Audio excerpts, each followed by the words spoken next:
Kesehatan adalah modal paling utama dalam hidup ini. Kita hanya bisa beraktivitas, melakukan berbagai kegiatan dalam hidup ini hanya oleh karena kita memiliki sesuatu yang bernama sehat. Kecenderungan kita adalah baru merasakan pentingnya suatu nikmat kalau dia sudah berkurang atau bahkan hilang sama sekali dari diri kita. Kita baru merasakan pentingnya gigi kalau sedang sakit gigi. Kita baru merasakan pentingnya telinga kalau sudah tuli. Kita baru merasakan nikmatnya, benar-benar nikmat mata kalau sudah diserang penyakit buta. Sepanjang dia ada, normal, kita kadang-kadang kurang menjaga dan memeliharanya. Padahal Al-Quran telah mengingatkan kita, la in syakartum la azidannakum wa la in kafartum inna azabi lasyadid. Kalau kamu pandai bersyukur dalam artian menjaga nikmat, menjaga karunia yang diberikan Allah kepadamu, aku akan tambah nikmat itu kepadamu. Tapi kalau kamu ingkar, kamu tidak pandai bersyukur, kamu tidak pandai menjaga dan memelihara nikmat itu, awas, azabku itu akan pedih adanya. Begitulah. Kesehatan ini menjadi modal utama. Kita melaksanakan puasa, selesai itu kita berangkat ke masjid melaksanakan sholat tarawih, kemudian tadarus Al-Quran, bahkan ibadah haji, jihad sekalipun hanya mungkin kita laksanakan kalau kita mempunyai sesuatu yang bernama sehat. Nah, lawan dari sehat adalah sakit. Kita manusia terdiri dari dua elemen pokok, jasmani dan rohani.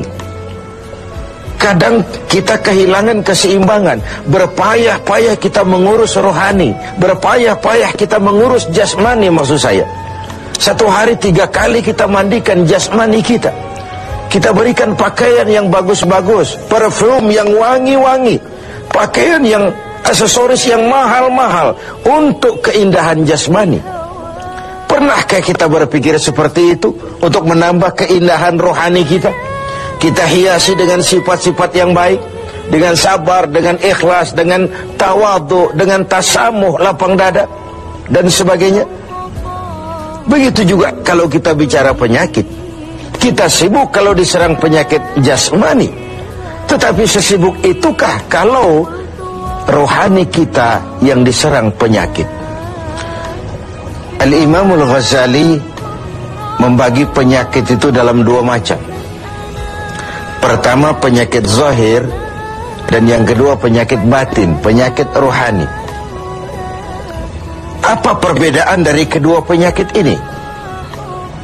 Yang pertama, penyakit zahir banyak dokternya. Apalagi di zaman spesialisasi sekarang ini, tinggal cari saja dokter ahlinya. Penyakit jantung ada dokternya, liver ada dokternya, paru-paru ada dokternya, ginjal ada dokternya, kulit ada dokternya. Penyakit zahir banyak sekali dokternya. Tapi penyakit batin, dokternya hanya agama dan kemauan yang kuat dari orang yang punya penyakit itu untuk mengobati diri. Sulit cari dokter yang bisa mengobati penyakit sombong, cari dokter yang bisa mengobati penyakit kikir, cari dokter yang bisa mengobati penyakit angkuh, sombong, bakhil. Agama dan kemauan yang kuat dari orang yang dihinggapi penyakit itu untuk memperbaiki diri melalui riyadhah, latihan dan latihan. Yang kedua, kata Al-Ghazali, perbedaannya ini aneh. Penyakit zahir, yang empunya penyakit lebih tahu dari orang lain. Sedangkan penyakit batin, sering orang lain lebih tahu dari yang punya. Ini aneh. Kita punya penyakit jantung, kita tahu itu penyakit kita dan itu penyakit zahir.